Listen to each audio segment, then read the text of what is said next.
लेकिन कबीला, हम लोग कब तक इस बच्ची की सहायता कर पाएंगे? मुझे तो डर है कहीं इस छोटी सी बच्ची को कोई जंगली जानवर नुकसान ना पहुंचा दे। नहीं शाबली, ये आज से हमारी बच्ची है, हम सब मिलकर इस बच्ची की सहायता करेंगे। उसी दिन से वो सारी गायें उस बच्ची को अपने साथ ही रखती थी और देखभाल किया करती थी। जब सारी गायें चरने जाती थी तब उस बच्ची को भी लेके चली जाती थी। धीरे धीरे समय बीतता गया और वो बच्ची भी उसी गायों को अपनी माँ समझती थी और उन्हीं का दूध पिया करती थी और उनके साथ चली जाती थी।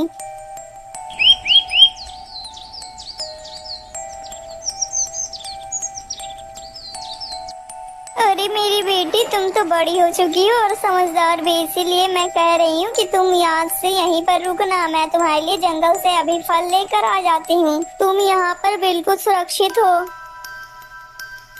ठीक है माँ, जैसी आपकी इच्छा, मैं यहीं पर रुकती हूँ। अच्छा ठीक है बेटी, तो अब मैं चलती हूँ। तुम अपना ख्याल रखना और दरवाजा अच्छे से बंद कर लेना। ठीक है माँ, आप निश्चिंत होकर जाइए।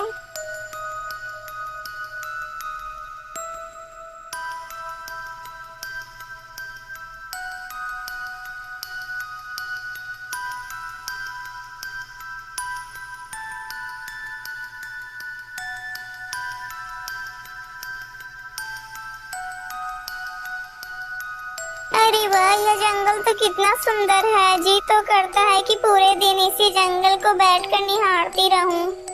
मैं ऐसा करती हूँ कि थोड़े देर इसी स्थान पर बैठ जाती हूँ, फिर घर चली जाऊंगी। इतना सोचकर वो लड़की वहीं पर बैठ जाती है और दूसरी तरफ एक राक्षस घूमते घूमते उसी लड़की की तरफ जा रहा होता है। ओहो, आज तो पूरा जंगल घूम लिया लेकिन कोई भी शिकार नजर नहीं आया है। पता नहीं आज मुझे कोई शिकार मिलेगा भी कि नहीं, कोई पता नहीं है। चलो कुछ देर और घूम लेता हूँ। यह सब बातें सोचते सोचते वह राक्षस वहीं पर पहुँच जाता है।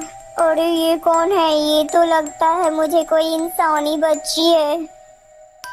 अरे वाह वाह, इसका नरम नरम मांस खाकर तो मजा ही आ जाएगा। इतना सोचकर वो राक्षस उस लड़की के पास दबे पांव जाने लगता है। पेड़ पर बैठे हुए कौवे राक्षस को देखकर चिल्लाने लगते हैं। तभी वो लड़की पीछे मुड़कर देखती है। अरे हट हट हट जा कौवे, मैं तुझे जिंदा नहीं छोड़ूंगा।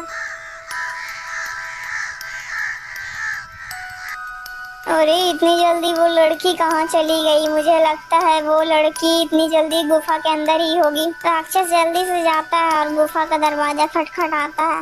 अरे मेरी प्यारी लाडो, तू अंदर क्यों चली गई? दरवाजा तो खोलो, देखो मैं तुम्हारे लिए बहुत अच्छी अच्छी मिठाइयाँ लेकर आया हूँ। अरे मेरी प्यारी बेटी, जरा दरवाजा तो खोल दो। अरे अरे नहीं बेटी, तुम दरवाजा मत खोलना, नहीं तो ये राक्षस तो तुम्हें खा ही जाएगा। अरे दुष्ट कौवे, मैं तुझे जिंदा नहीं छोड़ूंगा। इतना कहकर राक्षस उस कौवे के पीछे दौड़ने लगता है। कौवा जल्दी से उड़ते उड़ते एक नदी के पास चला जाता है। कौवे को देखते देखते राक्षस को गुस्सा आ जाता है और वो एक पत्थर उठाकर कौवे को मार देता है। कौवा जख्मी होकर वो नीचे गिर जाता है पानी में।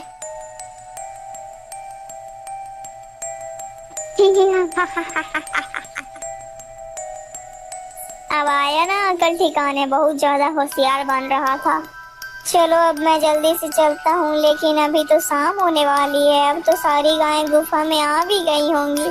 अभी मेरा जाना वहाँ ठीक नहीं होगा। मैं ऐसा करता हूँ कि कल सुबह ही इस गुफा के पास जाऊंगा, तब तक वो सारी गायें गुफा के बाहर जा चुकी होंगी।